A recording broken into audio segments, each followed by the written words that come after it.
ይሄ ፖለቲካ እንዳልኩ ከባዶ ሜዳ አይደለም ያለውና አውቃለሁ። የአውሮፓ ተማሪ ንቅናቄ፣ የአሜሪካ፣ የኢትዮጵያ፣ የዚህ አነሰን በዛ ሁሉም ባላውቅ በቂ ሁኔታ አውቃለሁና ይሄ የተማሪውን ንቅናቄ ውስጥ የምሰማው ነገር የፖለቲካ ድርጅት ሆኖ መምጣቱን የአፓ መኢሶን የሚል ነገር መምጣቱን እዚያ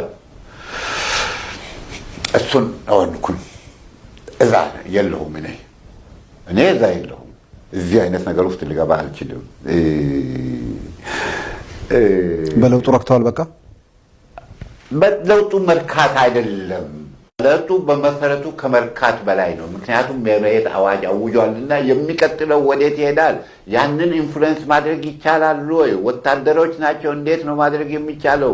የሚሉት ነገር ሁሉ እንዴት ነው የምንቀበለው? እንዴት ነው መንገድ አስይዙን ነው የሚሉት። ይለምናሉ፣ ይጠይቃሉ። የተማረ ሰው ኑና አስተባብሩ፣ ንገሩን ነው የሚሉት። መግለጫቸው ይሄ ነው የሚነግረውና ይሄ ቃል ነው ወይ?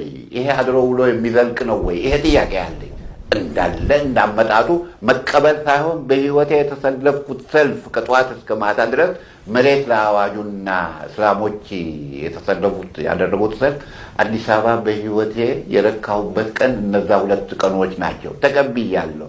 አሁን ለወደፊቱ ወዴት ይሄዳል? እንዴት ኢንፍሉዌንስ ታደርጋለህ? በቀጥታ በተዘዋዋሪ መንገድ እንዴት ነው የሚደረገው? ድርሻህን ከእጅ እንዳይወጣ ምንድን ነው የሚደረገው? ይሄንን ነው እኔ የማስበው። ይሄ ያለው ነገር መኢሶን የአፓ ይበሉ ዋተበር አይጥመኝም። መጽሐፍ ነው የሚጠቅሱት፣ ማርክሲስት መጽሐፍ ነው። እኔ ማርክሲስት አይደለሁም ነኝ። ፕሮባብሊ የራሻን ነው ከሌኒን ከስታሊን ከዚህ ነው የሚጠቀሰውና ብዙ ነገር ይጎለዋል። የዛን ኤክስፒሪየንስ ለዚህ ሲጠቀስ ከዚህ አገር እውነት ጋር የት ጋር ነው የሚገናኘው? የዚህ አገር እውነት ምንድን ነው?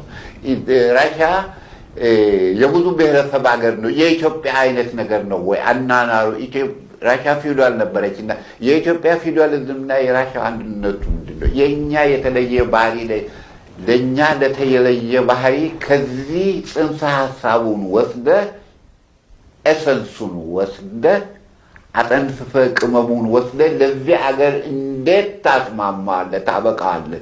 ለታሪኩ፣ ለባህሉ፣ ለምኞቱ፣ ለእውነቱ ከሚመሳሰል ጋር እንዲህ የሚል ነገር የለም። በደረቁ ነው የሚጠይቀሱት። አንዱ ሌላውን የሚከሰው ሌኒን ለገሌ ያለውና ያ ለዛ የመለሰውን ያ እርስ በራሳቸው የተካሰሱበትን ያን ክስ ከነ አንቀጹ ከነ ፉትኖቱ ወስዶ በዛ ነው የሚካሰሱት። አየር ላይ ነው ለኔ አየር ላይ ነው። መሬት አይነካም፣ ኢትዮጵያን አይነካልኝም። ስለዚህ በሱ አልደሰትም።